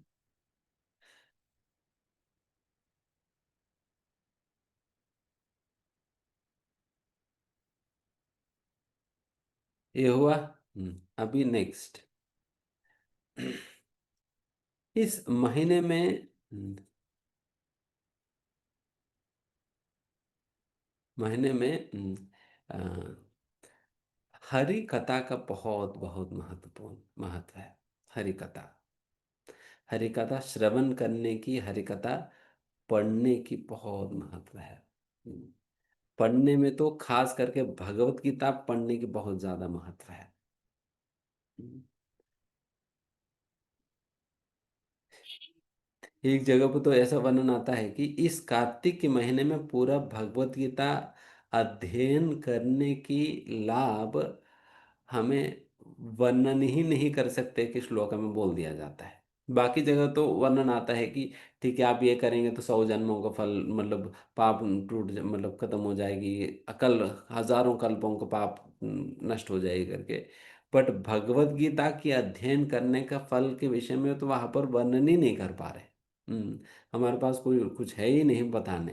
मेरे को पता है, हाथी हाथी उठा लेते कि मतलब हमसे नहीं हो पाएगी, नहीं बता पाएंगे, मतलब इतना महिमा है। बता, कार्तिके श्री हरिम भक्त्या यो जपेत गंत्यमेव वा अपरम नहि दानम स्यात् सर्व पापा प्रणाशनम।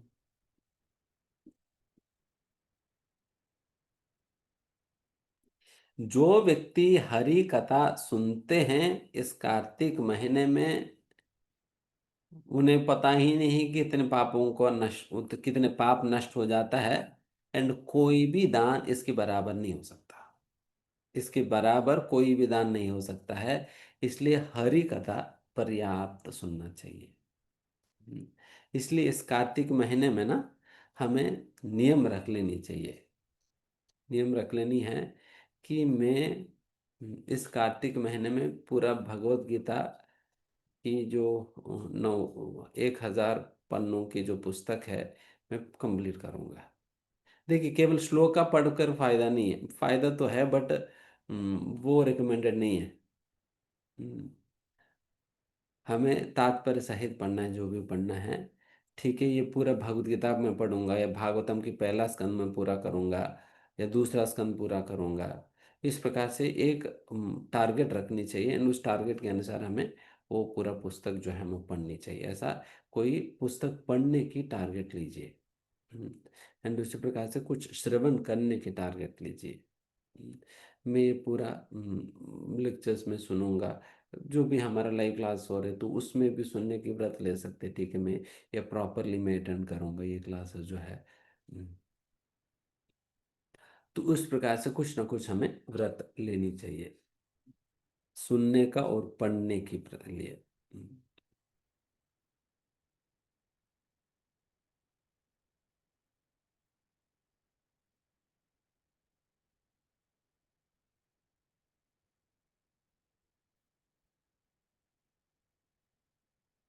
एंड हरि कथा का श्रवण के विषय में हमने बताया। तो खास करके भगवान श्री हरि की लीलाओं का श्रवण करना इस महीने में और महत्व है। हरि की लीलाओं का श्रवण करना। इसलिए कई लोग इस महीने में व्रत रखते हैं कि जो कृष्णा बुक है ना, कृष्णा बुक, उस पूरा कंप्लीट करने का व्रत रखते हैं कई बार। हम्म, हर दिन दो दो तीन तीन चैप्टर कर दें। टोटल 90 चैप्टर्स है, तो तीन तीन चैप्टर हर दिन कर लिया तो फिर आपको पूरा महीने में 90 चैप्टर्स हो गया। पूरा 10 कैंटो भागवतम आपका कंप्लीट हो गया। तो वैसा कई लोग रखते हैं। कई लोग ब्रजमंडल परिक्रमा पुस्तक है ना गुरु महाराज जी का, तो वो पुस्तक में हर दिन एक एक चैप्टर पढ़ने की। 30 डेज, 30 चैप्टर्स, 30 दिन की परिक्रमा कंप्लीट, मानसिक परिक्रमा। तो वैसे भी करते हैं, तो उस प्रकार से भी कर सकते हैं। हम तो वैसे ही सिटी वाले, हम तो परिक्रमा करने जाते नहीं है। और जाएंगे भी तो फोड़े वोड़े हो जाते हैं। हम्म, तो फिर जाते नहीं लोग। तो कम से कम मानसिक परिक्रमा तो करे ही। तो इस प्रकार से ना। एंड और अनुकूल बना दी गई हैं। एक व्रज मंडल परिक्रमा करके, वीएमपी करके एक ऐप लॉन्च किए हैं, शायद आप लोगों ने देखा भी होगा। व्रज मंडल परिक्रमा ऐप है, जिसमें आप हर दिन आप परिक्रमा देख भी सकते हो और उसमें सुन भी सकते हो। अराउंड 1.5 आवर आपको डिवोट करना पड़ेगा। फिर उसमें आपको मानसिक परिक्रमा, अगर आप पढ़ नहीं पा रहे, आप सुनकर भी और देख कर भी, आप वीडियो देखते हुए आप कर सकते हो। मानसिक परिक्रमा हो जाते हैं उसमें। तो वैसे भी कर सकते हैं। वो भी 30 डेज की परिक्रमा है। तो उस प्रकार से आप रीडिंग हियरिंग करें। एंड नेक्स्ट,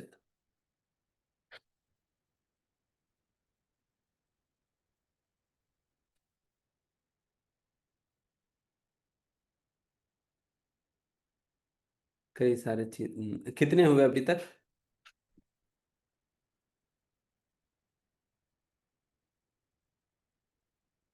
6 हुआ ना। एंड नेक्स्ट एक जो है, सबसे महत्वपूर्ण है, वो है ब्रह्मचर्य व्रत। हम्म, हर एक गृहस्थ को, ब्रह्मचारी को, सभी ही लोगों को ये ब्रह्मचर्य व्रत पालन करनी चाहिए। वैसा तो कोई भी व्रत का ये बैकबोन है ब्रह्मचर्य व्रत। कोई भी व्रत के बैकबोन है ब्रह्मचर्य व्रत। ये 30 दिन तक पति पत्नी ब्रह्मचारी आश्रम में ब्रह्मचारियों की तरह रहना चाहिए। ब्रह्मचारी, ब्रह्मचारी बन जाना है। तो वैसा कोई भी व्रत का ये ब्रह्मचर्य व्रत बिल्कुल बैकबोन होता है। ब्रह्मचर्य व्रत के पालन किए बिना कोई भी व्रत पूर्ण नहीं होता है, सम फुलफिल नहीं होता है। इसलिए ब्रह्मचर्य व्रत जो है, ये कंपलसरी हर किसी को पालन करनी चाहिए। एंड नेक्स्ट, दामोदर अष्टकम की पाठ, इसको कहा जाता है कि स्तव पाठ। स्तव पाठ करना, ये हमारा भक्ति के 64 अंगों में एक अंग है स्तव पाठ, जिसमें ये दामोदर अष्टकम विशेष रूप से इस महीने में पाठ किया जाता है। तो और वैसे भी कहा जाता है कि जो पाठ अगर आप अर्थ समझते हुए करेंगे, देन आपको भक्ति का फल मिलेगा। अगर उसे अर्थ समझे बिना वैसे ही मैकेनिकली टेप रिकॉर्डर की तरह आप कहेंगे, देन फिर आपको सुकृति मिल जाएगी, सुकृति मिलेगा। इसलिए आपको भक्ति है चाहिए, सुकृति चाहिए, देख लेना। भक्ति चाहिए तो देन फिर उसकी अर्थ भी समझो। हम्म, ये दामोदर अष्टम के क्या अर्थ है, वो अर्थ समझकर उस भाव के साथ आप ये दामोदर आरती आप गाओ, देन फिर आपको भक्ति मिलेगा। तो इस प्रकार से दामोदर अष्टकम का पाठ किया जा सकता है। एंड उसके साथ साथ और भी अन्य प्रार्थनाओं का पाठ भी कई लोग नियम रखते हैं। जैसा कि कोई भगवद गीता का 12वां अध्याय पढ़ लेते हैं, कोई गजेंद्र स्तुति पढ़ लेते हैं, गजेंद्र मोक्ष के अंतर्गत जो प्रार्थनाएं, गजेंद्र की प्रार्थनाएं हैं, वो पढ़ लेते हैं। या नहीं तो कोई ब्रह्म संहिता का पाठ करते, कोई राधिकाष्टकम पाठ करते हैं। कोई राधा कृपा कटाक्ष पाठ पाठ करते थे। बट जो प्रभुपाद जी ने हमें जो मिनिमम दिया है वो दामोदराष्टकम, कम से कम ये तो करे ही। एंड वैसा तो पूरा वृंदावन के सारे मंदिरों में गोपी गीत पाठ किया जाता है, बट हम कम से कम दामोदराष्टकम तो पाठ करें ही। ठीक है। And next,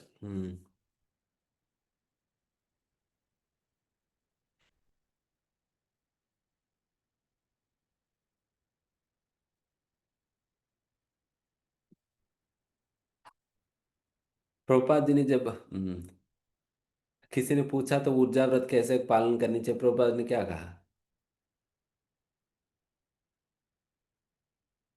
chant Hare Krishna 24/7, है ना? तो वैसे ही हमें इस महीने में अपनी जप करने की संख्या बढ़ाना चाहिए। कम से कम 24/7 नहीं कर पाएंगे, कोई बात नहीं, बीच में आप 5 घंटा सो जाओ, बट कम से कम जप तो बढ़ाइए। जप बढ़ाना चाहिए जितना हो सके, चाहे 4 माला, 6 माला, 10 माला, 16 माला, जितना हो सके बढ़ाइए। हम्म, बढ़ाइए। तो इस प्रकार से माला की संख्या बढ़ाने की कुछ व्रत लेनी चाहिए।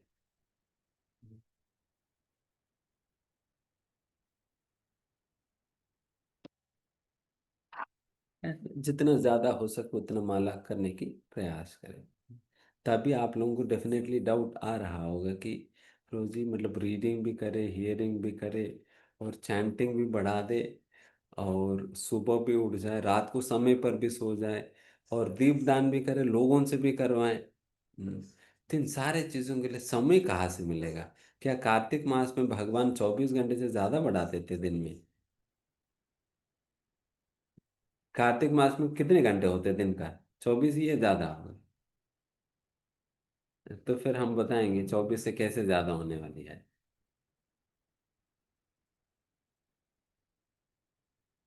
हम्म, इसमें एक और महत्वपूर्ण ये है कि हम्म, धामवास, धामवास करनी चाहिए। हालांकि आइडियली कार्तिक व्रत का पालन वृंदावन में रहकर किया जाता है, वृंदावन में रहकर किया जाता है, बट हमें तो ये संभव नहीं हो पाता है। हमें तो ये संभव नहीं हो पाता है। तो हम वृंदावन, और कहा है भक्तों के संग में वृंदावन प्राप्त हो सकता है। भक्तों के संग में वृंदावन की अनुभव आपको मिल सकता है। तो इसलिए आप जितना ज़्यादा भक्तों का संग में जो भी कार्यक्रम हमने बताया, रीडिंग, हियरिंग, चैंटिंग, तुलसी आरती, मॉर्निंग मॉर्निंग, तो ये सारा आप जितना हो सके भक्तों के संग में करें तो बेहतर है। भागवत श्रवण। हम्म, तो इसलिए अ, तो मेरी ये सुझाव है इसके लिए, हम्म, इसके लिए कि जिनको संभव हो वो हर दिन कार्तिक में मॉर्निंग प्रोग्राम टेम्पल में अटेंड करें। टेम्पल में अटेंड करें, कम से कम 30 दिन, पूरा महीने भर में 30 दिन तो आपको मंदिर में मॉर्निंग प्रोग्राम करनी चाहिए। कम से कम 30 दिन तो करे तो हम्म, भगवान तो रोज उठकर खड़े होकर देखते रहते हैं, ये हमारे प्रभु जी कब आते हैं, आएंगे। हम्म, हम लोग आते ही नहीं। हर दिन 4:30 बजे उठते हैं, देखते रहते हैं, आधा घंटा तक देखेंगे, 5 घंटे, 5 बजे को बंद करके फिर बैठ जाते, ठीक है भाई साहब ये तो आए ही नहीं आज भी। तो इस प्रकार भगवान रोज उठकर देखते, कोई आता नहीं है दिन, फिर भगवान थोड़ा दुखी हो जा रहे हैं। तो कम से कम इस कार्तिक में भगवान को प्रसन्न करो। हम्म, आइए भगवान की मॉर्निंग प्रोग्राम अटेंड करो। And those who can attend full morning program 4:30 to 9, ये द बेस्ट कार्तिक व्रत है। इससे बेहतर कार्तिक व्रत कोई नहीं है। अगर 4:30 बजे से 9 बजे तक अगर कोई फुल मॉर्निंग प्रोग्राम मंदिर में करे,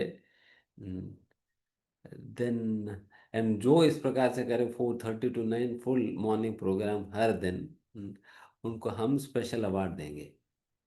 हम्म, हम स्पेशल अवार्ड देंगे हमारी ओर से, जो 4:30 to 9 फुल मॉर्निंग प्रोग्राम करेगा।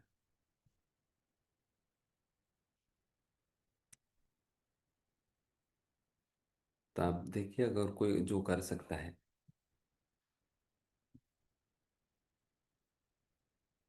बिकॉज इसमें जितने भी चीजें अभी तक मैंने बताए ना, तुलसी प्रणाम, प्रदक्षिणा प्रणाम, तो भक्तों का संग, सब कुछ ही इसमें आ जाता है। आप केवल 4:30 से 9 बजे तक आप मंदिर में रहो, आपका सारा ही कार्तिक का जितने भी बताए वो सारा कुछ अपने आप फुलफिल हो जाएगी, अपने आप फुलफिल हो जाएगी।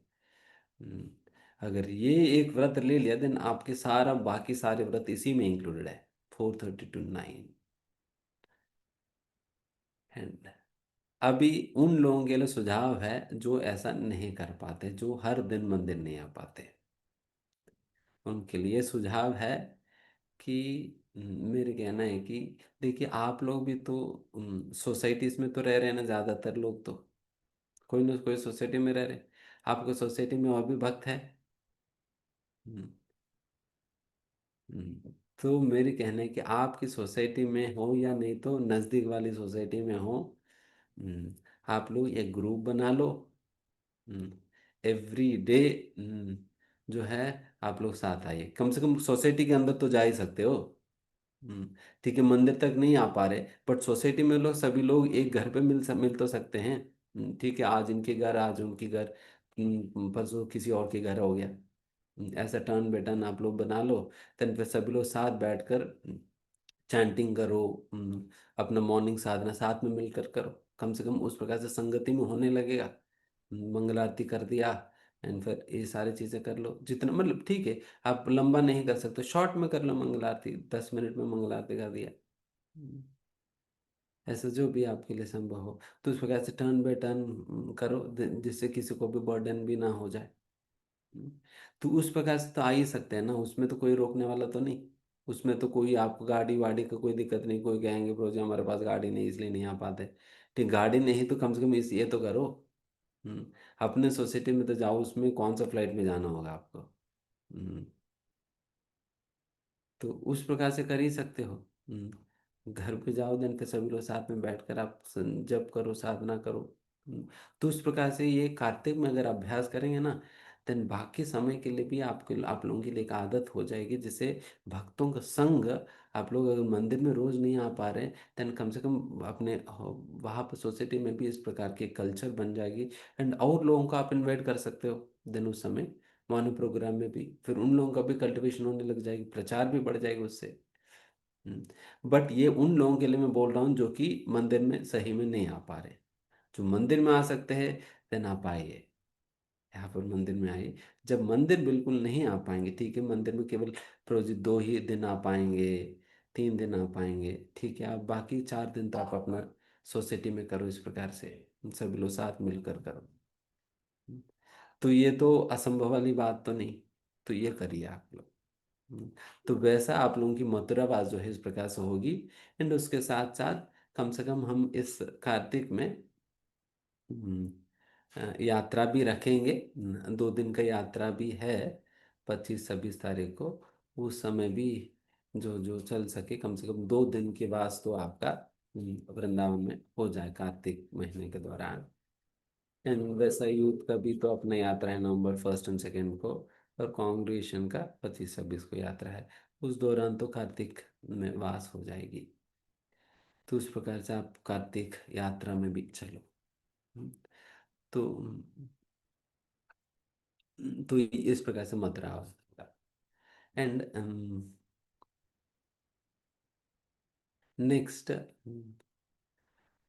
हाँ, कार्तिक में परिक्रमा करने का, परिक्रमाएं करने की, भगवान को वैष्णव को प्रणाम करने का बहुत महत्व है। गिरिराज जी का परिक्रमा किया जा सकता है, वृंदावन की परिक्रमा किया जा सकता है, पूरा ब्रज मंडल परिक्रमा जो 30 दिन है वो कर सके तो बेस्ट है। जो नहीं कर पाते गिरिराज जी को परिक्रमा कर लो, नहीं तो वृंदावन को परिक्रमा कर लो। तो इस प्रकार से जो भी संभव होता है वो हम करें। हम्म, है ना? ये 2 दिन के अलावा कभी ना कभी हम वैसे ही गोवर्धन परिक्रमा में रैंडमली जाएंगे। तो जो चलना चाहे तो चल सकते हैं। हम्म, पूरा गिरिराज जी की परिक्रमा पे लास्ट ईयर भी एक बार किए थे, तो वैसे ही इस बार भी करेंगे। हम्म।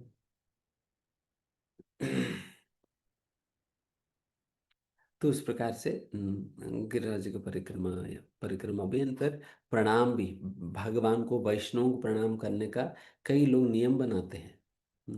मैं कम से कम दिन में 11 बार तो भगवान को प्रणाम करूंगा। हम्म, मतलब 11 बार प्रणाम करने का मतलब नहीं एक बार लेट गया और 1 2 3 4 5 6 7 11 कर दिया। तो ये प्रणाम नहीं हुआ, 11 बार उठकर प्रणाम करना। तो इस प्रकार से पूरा प्रणाम करना होगा। और वैसे ही वैष्णवों को प्रणाम करने का भी विशेषता है। हम्म, तो वैष्णव को प्रणाम आप करते रहो, एंड फिर बहुत अहंकार का साफ सफाई होगा उसमें। हम्म, कोई भी वैष्णव दिखे मिले उनको प्रणाम करो।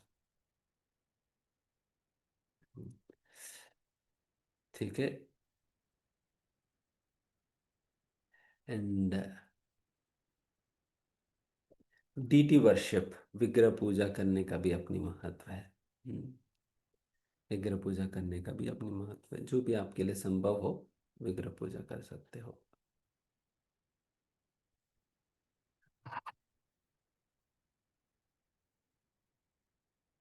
एंड लास्ट क्या है?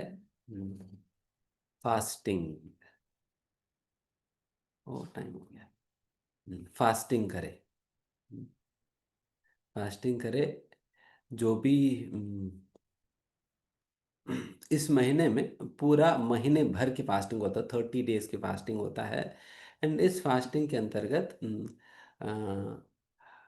अलग अलग प्रकार की फास्टिंग होता है। कोई ऐसा भी है कि पूरा महीने भर केवल दूध पीकर रहते हैं, केवल महीने पूरा महीने भर दूध पीकर रहते हैं। हम्म, कोई केवल आलू खाते हैं, केवल आलू, आलू फ्राई, आलू बॉयल, आलू ये, आलू वो, सारा आलू ये, आलू आलू ही। एंड कोई केवल फल में रहते पूरा महीने पर, ओनली फ्रूट्स। एंड कोई दिन में एक बार भोजन करते हैं, एक बार अन्न ग्रहण करते हैं, एक बार भोजन करते हैं। एंड कोई 2 बार भोजन करते हैं। एंड बाकी तो 3 4 5 6 लगातार चलता ही है। बाकी तो चलता है। बट देखिए, जो भी आपके स्वास्थ्य के हिसाब से जो बेस्ट आप कर सकेंगे वो करें। एंड दूसरा, इस महीने में जैसे उड़द दाल नहीं खाया जाता है। एंड श्रीमती राधारानी की प्रसन्नता के लिए आप कोई भी जो आपको बहुत अच्छा पसंद आता है, चाहे स्वीट्स हो, छोड़ा जा सकता है। या नहीं तो तला हुआ चीज़ें, पकोड़ा ये वो समोसा वैसा, तो उस प्रकार की चीज़ों को छोड़ा जा सकता है। बट मतलब ऐसा चीजें छोड़ने का संकल्प मत लो कि जो कि करेला में छोड़ देता हूँ इस पूरे महीने में करेला। अब करेला वैसे ही अच्छा नहीं लगता। हम्म, करेला अच्छा नहीं लगता, अब आपने संकल्प ले लिया, करेला जोड़ता हूँ। हम्म, तुम्हारे संकल्प बाढ़ में जाए तो क्या मतलब है इसका? कोई मतलब नहीं। रादर आपको जो सही में अच्छा लगता है वो आप त्याग कर रहे हैं, ठीक है। इस महीने भर में मैं पूरा 11 महीने तो स्वीट खा ही रहा हूँ, इस महीने में नहीं खाऊंगा। हम्म, क्योंकि स्वीट नहीं खाने पे तो कमजोर नहीं तो पड़ जाएंगे। बेचारे माला करने हाथ ही नहीं उठा पा रहे। ऐसे तो नहीं होगा। तला हुआ चीजें नहीं खाने पे तो कुछ नहीं होने वाला है। हम्म, तो उस प्रकार से जो आपके लिए संभव हो वो चीज़ आप करो। हम्म, वो चीज़ आप करो, उसको आप त्यागो। हम्म, तो इस प्रकार से जो आपकी स्वास्थ्य के हिसाब से जो संभव है, बिकॉज अल्टीमेटली आप इतना भी फास्टिंग मत कर दो कि प्रभु जी दीपदान में, मतलब मैं बुक पुस्तक वितरण करने तो जाना तो चाहता हूँ बट नहीं जा पा रहा हूँ, क्यों प्रभु जी बहुत वीकनेस है। हम्म, तो ये बहाना मत दो, आप जरूरत पड़ा तो आप मेरा भी खाना खा लो, बट आप पुस्तक वितरण करने जाओ। हम्म, ये सबसे बड़ा व्रत है। बाकी आप फास्टिंग करो या ना करो, बिकॉज इससे इतने लोगों को उद्धार होगी। हम्म, वो ज़्यादा महत्वपूर्ण है, दीनदान लोगों से कराना, इन पर पुस्तक वितरण करना। हम्म, तो इस प्रकार से आप सभी लोग इन सारे चीज़ों को लेकर अपनी अपनी लिस्ट बनाओ, पर्सनल लेवल पर आप क्या क्या व्रत ले रहे हैं, एंड अन्यों के लिए क्या व्रत ले रहे हैं। अन्यों के लिए व्रत लेना मतलब इतने पुस्तकें मैं बांटूंगा, इतने लोगों से मैं दीपदान करवाऊंगा, हम्म, इतने लोगों से हरे कृष्ण तो उस प्रकार से आप अन्यों के लिए भी व्रत लो, अपने लिए भी और अन्यों के लिए भी व्रत लो। एंड फिर आप अपने फैसिलिटेटर जो भी है उनके साथ शेयर करो, ताकि बाद में पूरा कार्तिक व्रत के बाद वेरीफाई कर सके। नहीं तो लोग स्वीट नहीं खाने करके संकल्प में लिख देते हैं, 2-3 दिन के बाद छोड़ देते हैं। जब गुलाब जामुन रसगुल्ला सामने आए दिन फिर लोग तो रुक नहीं पाया, सारा डैम वैम टूट जाएगी। दिन फिर टूट पड़े तो फिर खाने लगे। तो वो सारे चीज़ें होने लग जाता है अगर आप किसी को बताएंगे नहीं तो, अपने मन में रखेंगे। किसी को बताएंगे तो दिन फैसिलिटेटर देखेगा, अरे प्रभु जी आपने तो स्वीट से तो फास्टिंग रखे थे ना, आपकी थाली में रसगुल्ला क्या कर रहे हैं, उस तो पकड़ लेगा। बट आप नहीं बताएंगे तो क्या होगा फिर ना, तो इसलिए आप बताओ, ठीक है। एंड अच्छा, लास्ट एक महत्वपूर्ण बात है, उत्तान एकादशी का व्रत पालन। This the last Ekadashi. Hmm, वैसा तो कार्तिक में ये जो भी दो, जो एकादशी से शुरू करते हैं उन लोगों को 3 एकादशी आते हैं पूरा कार्तिक में। जो पूर्णिमा से शुरू करते हैं उनको 2 एकादशी आते हैं कार्तिक में। जो 2-3 एकादशी जो भी आते हैं, एकादशी व्रत को बिल्कुल ढंग से पालन करनी चाहिए। वैसा तो विशेष रूप से उत्थान एकादशी जो लास्ट एकादशी, उस दिन तो ऐसा रिकमेंडेशन है कि पूरा पूरा निर्जल व्रत रखे, पूरा निर्जल व्रत रखे उत्थान एकादशी का दिन। एंड कार्तिक व्रत का व्रत को कैसे तोड़ा जाता है कि द्वादशी का दिन, या पौर्णिमा के बाद जो भी होगा, देन फिर आप सबसे पहला भगवान श्री राधा कृष्ण की आरती उतारे, या नहीं तो मंदिर में मंगलारती अटेंड करो। फिर उसके उपरांत आप ब्राह्मणों को या वैष्णवों को हमें प्रसाद खिलानी चाहिए। उन पदार्थों को विशेष रूप से खिलाना चाहिए जो पदार्थ से हमने उपवास रखे हैं। देन फिर उनको खिलाने के बाद नेक्स्ट बार हम वही ग्रहण करके अपना व्रत तोड़ेंगे। वही ग्रहण करके अपना व्रत तोड़ेंगे, जिस जिन पदार्थों से हमने व्रत रखा है उन्हीं पदार्थ उन पदार्थों, मतलब उन पदार्थों को भी खिलाएं बाकी अन्य मेनू के साथ, खिलाएं। एंड फिर उन्हीं पदार्थों से आप अपना व्रत तोड़ सकते हैं। तो उस प्रकार से आप वै भगवान की आरती फिर वैष्णव सेवा करके अपना व्रत तोड़ा जा सकता है समय पे। ठीक है, इस प्रकार से पूरा कार्तिक व्रत का पालन शुरू करो। वैसा तो कल एकादशी है, कल हम वैसा जब करते ही है हर बार, कल भी हम सुबह में भी 5:30 बजे से हम जब शुरू करेंगे ऑनलाइन, जब शुरू करेंगे कल। और बाकी पौर्णमी से मतलब 7 तारीख, 7 तारीख है ना, या 6 तारीख, 7 ही। तो 7 तारीख से हमारा हम्म, शरद पूर्णिमा शुरू होगा। देन उस दिन से जो भी आपने संकल्प लिया है, आप अपना मिरर पे हो या टेबल पे हो कहीं पर चिपका दो, जो भी आपने संकल्प लिया है, ताकि रोज आपको दिख सके, नहीं तो भूल जाएंगे। ठीक है, यहाँ पर समाप्त करते हैं, पुनः मिलेंगे। Hare Krishna. Thank you so much प्रभु जी, आपने इतने अच्छे से सभी भक्तों को कार्तिक मास की महीना महिमा के विषय में बताया। मुझे याद है पिछले सत्र में हमने चर्चा किया था कि हमें किन नियमों का पालन करना चाहिए, और इस बार आपने उसके एक्सटेंशन में और भी विषयों पर जानकारी दी। थैंक यू सो मच प्रभु जी। आइए हम सभी एक बार हरे कृष्ण महामंत्र का उच्चारण करके प्रभु जी का धन्यवाद करते हैं और साथ ही प्रभु जी के उत्तम स्वास्थ्य की कामना भी करते हैं। हरे कृष्णा कृष्ण कृष्ण हरे हरे, हरे राम राम राम हरे हरे। प्रभु जी, वैसे तो आपने इतने डिटेल में बताया, पर आज के सत्र से संबंधित किन्हीं भक्त के कुछ डाउट हैं तो क्या हम एक या दो डाउट्स ले सकते हैं प्रभु?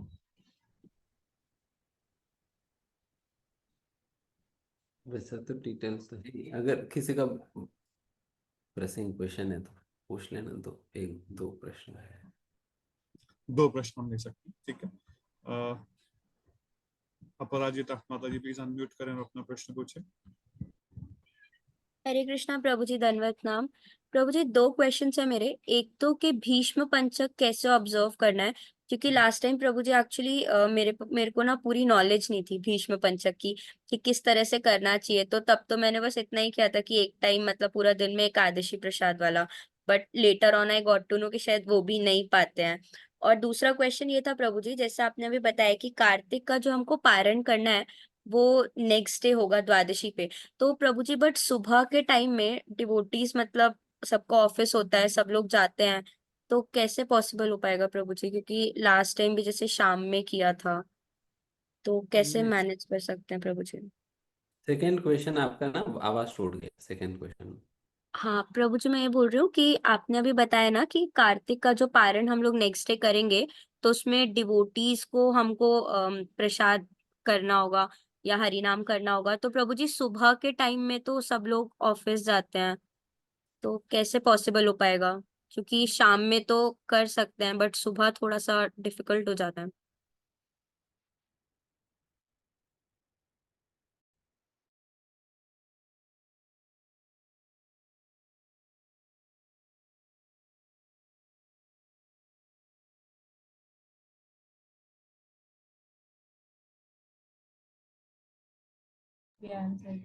ओके, सीम्स लाइक प्रभु जी से संपर्क टूट गया है, कुछ देर प्रतीक्षा करते हैं।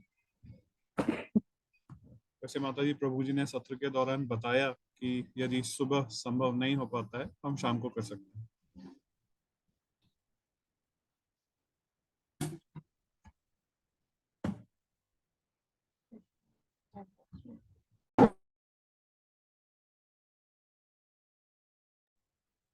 सो हम जब तक प्रभु जी का इंतजार करते हैं, एक बार क्विकली जो 12 पॉइंटर्स प्रभु जी ने बताए अन्य विषयों के साथ, कार्तिक मास की महिमा के विषय में जो प्रभु जी ने बताया, हम होप कि आप सभी ने नोट्स बनाए होंगे।